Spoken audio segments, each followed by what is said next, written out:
Everyone, welcome to our channel Konaseema రుచులు. ఈరోజు మన వీడియోలో నిమ్మకాయ ఊరగాయ చూపిస్తున్నానండి. చాలా రుచిగా ఉంటుంది, చాలా సింపుల్గా చేసుకోవచ్చు. ముఖ్యంగా ఇది ఆరోగ్యానికి చాలా మంచిది. ఒక్కొక్కరు ఒక్కొక్కలా చేస్తూ ఉంటారు కదండి.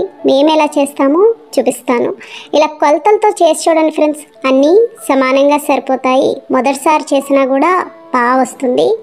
నిమ్మకాయ ఊరగాయకి నిమ్మకాయలు 50 కాయలు తీసుకున్నానండి. ఇలా పసుపు రంగులో ఉన్న కాయలు, గట్టిగా ఉన్న కాయలు తీసుకోవాలి. పచ్చగా ఉన్నవి, మెత్తగా ఉన్నవి తీసుకోకూడదు. పచ్చరంగు కాయలు తీసుకుంటే నిమ్మకాయ ఊరగాయ అంత రుచి ఉండదు, కొంచెం చేదుగా ఉన్నట్టు ఉంటుంది. నిమ్మకాయల్ని బాగా కడిగి ఏదైనా క్లాత్తో తుడిచి ఎండలో 1 గంట పాటైనా ఆరనివ్వాలండి. ఒకవేళ ఎండ లేదు అనుకుంటే ఫ్యాన్ గాలి కింద అయినా ఆరబెట్టుకోవచ్చు. 50 కాయలు తీసుకున్నాను కదండి. 50 కాయల్లో 25 కాయలు ఇలా ముక్కలుగా కట్ చేసుకోవాలి. మిగతా 25 కాయలు రసం తీసుకోవాలి. ఎన్ని కాయలైనా తీసుకోండి, అందులో సగం కాయలు ముక్కలు కట్ చేసుకొని మిగతా సగం రసం తీసుకోవాలి. లేదంటే మనకి ఊట చాలక ఊరగాయ అంతా గట్టిగా ఉన్నట్టు ఉంటుంది. అలాగే నిమ్మకాయ ఊరగాయకి ఎప్పుడైనా సరే నిమ్మకాయని అడ్డంగా కట్ చేయకూడదండి. మామూలుగా మనం నిమ్మకాయ అడ్డంగా కట్ చేసుకొని రసం తీసుకుంటాం కదా, కానీ ఊరగాయకి నిలువుగా కట్ చేసి 4 చీలికల్లా చేసి ఇలా ముక్కలుగా కట్ చేసుకోవాలి. అంటే ఒక నిమ్మకాయకి 8 చెక్కలు అవుతాయండి. ఈ విధంగా కట్ చేసుకొని గింజలు తీసుకోవాలి. ఇలా కట్ చేసుకొని గింజలు తీసుకోవడం ఈజీగా ఉంటుంది. చూడండి, 25 కాయలు ఇలా కట్ చేసుకున్నాం కదా. మిగతా 25 కాయలు ఇప్పుడు రసం తీసుకోవాలి. మీరు 10 కాయలు తీసుకున్నారనుకోండి, 10 కాయల్లో 5 కాయలు కట్ చేసుకోవాలి, 5 కాయలు రసం తీసుకోవాలి. ఇప్పుడు నిమ్మకాయల్ని రసం తీసుకుందాం.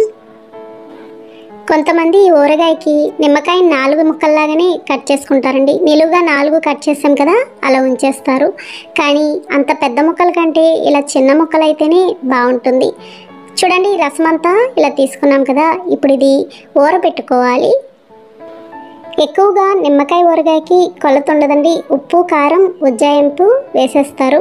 50 కాయలు అనుకోండి, అరసాలు ఉప్పు, సాలు ఉప్పు పడుతుందని చూసి వేసుకుంటారు. అంతగా తక్కువైతే తర్వాత చూసి కలుపుకుంటారు. కానీ 50 కాయలైనా ఒక కాయ చిన్నగా ఉంటుంది, ఒక కాయ పెద్దగా ఉంటుంది. కాబట్టి నేను ఇలా గ్లాస్ కొలతలతో చూపిస్తున్నాను. ఏదైనా ఒక గ్లాస్ కానీ గిన్నె కానీ తీసుకొని ఈ విధంగా కొలుచుకోవాలి. గ్లాస్ నిండుగా తీసుకోవాలండి. నాకు ఈ గ్లాస్తో 25 కాయలకి 3 గ్లాసుల ముక్కలైనవి. ముక్కలన్నీ ఇలా కొలుచుకున్నాక ఒక గిన్నెలోకి తీసుకోవాలి. ఇప్పుడు ఏ గ్లాస్తో అయితే ముక్కలు తీసుకున్నామో అదే గ్లాస్తో అర గ్లాస్ ఉప్పు వేసుకోవాలి. 3 గ్లాసుల ముక్కలకి అర గ్లాస్ కల్లుప్పు వేసుకుంటే సరిపోతుంది. అంతగా తక్కువైతే 2వ రోజు 3వ రోజు చూసి కలుపుకోవచ్చు. ఒక 1/2 స్పూన్ పసుపు వేసి కలుపుకోవాలి. కల్లుప్పే వేసుకోవాలండి, మెత్తటుప్పు వేసుకోకూడదు. చూడండి, ఇలా బాగా కలుపుకున్నాం కదా.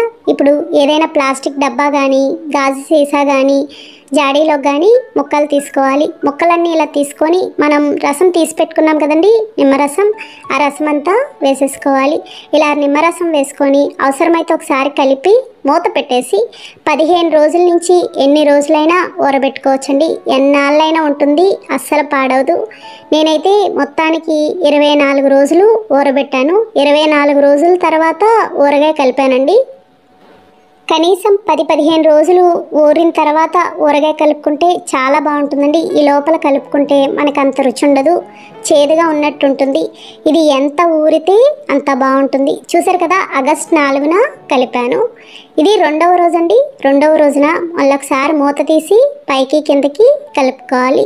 ఇలా కలుపుకొని రుచి చూసుకుంటారు. రుచి చూసుకొని ఉప్పు తగ్గితే ఉప్పు వేసుకోవచ్చు. మన నోటికి తెలుస్తుంది కదండి, ఉప్పగా తగలాలి. మీకు ఉప్పగా తగలలేదు, బాగా పుల్లగా ఉంది అనుకుంటే ఇంకొక 2 స్పూన్లు కానీ అలా ఉప్పు వేసి కలుపుకోవచ్చు. ఉప్పు తక్కువైతే బూజు వచ్చేస్తుందండి. ఊరబెట్టిన అన్నాళ్ళు కూడా మధ్య మధ్యలో చూసుకుంటూ ఒకసారైనా కలుపుకుంటూ ఉండాలి. ఉప్పు చాలితే కనుక మీకు ఏమాత్రం పాడవదు.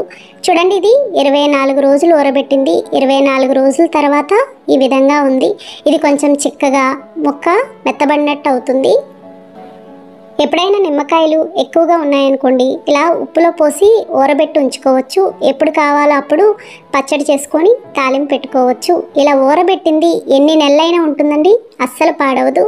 బయటే పెట్టుకోవచ్చు, ఫ్రిడ్జ్లో కూడా పెట్టుకోక్కర్లేదు. ఎండలో పెట్టలేదు కదా పాడవుతుందేమో అనుకోవచ్చు, అస్సలు పాడవదండి. మేమైతే ఎండలో పెట్టమండి, ఇలానే చేస్తాము. చూడండి, మళ్ళీ ఆగస్టు 28న ఊరగాయ కలుపుతున్నాను. ఇప్పుడు మెంతిపిండి ఆవు పిండి చూద్దాము. స్టవ్ ఆన్ చేసి ప్యాన్ పెట్టి 50 నిమ్మకాయలకి 2 స్పూన్ల మెంతులు, 3 స్పూన్ల ఆవాలు వేసుకోవాలి. లో ఫ్లేమ్లో త్వరగా వేయించుకోవాలండి.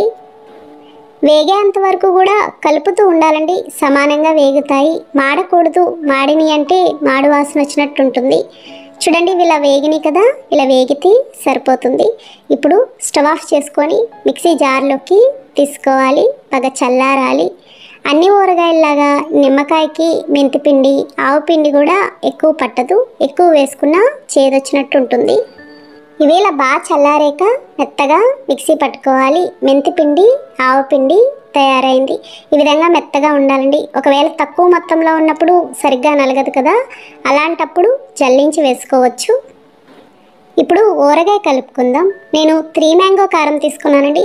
మీకు నచ్చినది అందుబాటులో ఉన్నది ఊరగాయ కారం ఏదైనా తీసుకోవచ్చు, కూర కారం వేసుకోకూడదు. 3 గ్లాసుల ముక్కలకి అర గ్లాసు ఉప్పు వేసాం కదా, అర గ్లాసు ఉప్పుకి 1 గ్లాస్ కారం కరెక్ట్గా సరిపోతుంది. ఇది బాగా పులుపు కాబట్టి ఉప్పు కారం కాస్త ఎక్కువే పడుతుందండి. అలాగే మనం మిక్సీ పట్టుకున్న ఆవు పిండి మెంతిపిండి వేసి ఇలా బాగా కలుపుకోవాలి. గరిటెతో కంటే కూడా చేత్తో కలుపుకుంటే వీలుగా ఉంటుందండి. ఇలా బాగా కలుపుకొని ఇప్పుడు నూనె కాసి పోసుకోవాలి. మళ్ళీ స్టవ్ ఆన్ చేసి ప్యాన్ పెట్టి ఏ గ్లాస్తో అయితే కారం తీసుకున్నామో అదే గ్లాస్తో 1 గ్లాస్ వేరుశనగ నూనె వేసుకోవాలి. వేరుశనగ నూనె కానీ పప్పు నూనె కానీ ఏదైనా వేసుకోవచ్చు. నూనె బాగా వేడవ్వాలి. నేను వేరుశనగ నూనె తీసుకున్నానండి. చూడండి, ఇది ఇలా బాగా వేడైంది కదా, మరిగినట్టు అవుతుంది కదా, ఆ విధంగా ఉండాలి. అలా వేడయ్యాక స్టవ్ ఆఫ్ చేసి అర స్పూన్ ఇంగువ వేసి కలుపుకోవాలి.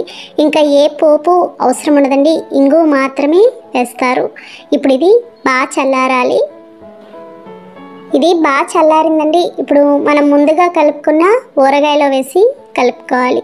చూడండి, అంత నిమ్మరసం వేసుకున్నా కూడా ఎంత గట్టిగా ఉందో, అందుకని సగం కాయలకి సగం కాయల రసం వేస్తారు. కానీ చాలా చాలా బాగుంటుందండి. ఆ ఇంగు వాసనతో గుమగుమలాడిపోతుంది. ఇలా కలిపినది కూడా 2 రోజుల తర్వాత తింటే ఇంకా బాగుంటుంది. అలాగే ఇలా కలిపిన ఊరగాయ 1 నెల రోజులు మాత్రమే ఉంటుందండి, ఎక్కువ రోజులు ఉండదు. అందుకే ఫ్రిడ్జ్లో పెట్టుకుంటారు. ఊరబెట్టిన ముక్కలు ఎన్నాళ్ళైనా ఉంటాయి, కానీ ఇలా పచ్చడి కలిపిన తర్వాత ఎక్కువ రోజులు నిల్వ ఉండదు, 1 నెల రోజులు ఉంటుంది. ఇలా బాగా కలుపుకొని ఏదైనా జాడీలోకి కానీ గాజు సీసాలోకి కానీ తీసుకోవాలి. ఫ్రిడ్జ్లో అయినా పెట్టేసుకోవచ్చండి. ఫ్రిడ్జ్లో అయితే ఇంకెన్నాళ్ళైనా ఉంటుంది, అస్సలు పాడవదు. అన్నంలో తినేటప్పుడు కాస్త నెయ్యి చుక్క వేసుకొని తింటే చాలా బాగుంటుందండి. అలాగే పెరుగన్నంలో నంచుకోవడానికి కూడా చాలా బాగుంటుంది. చూశారు కదా ఫ్రెండ్స్, చాలా సులభంగా తయారు చేసుకున్నాం. నచ్చిందండి వీడియో? మీకు నచ్చితే లైక్ చేయండి, షేర్ చేయండి, కామెంట్ చేయండి. Thank you for watching.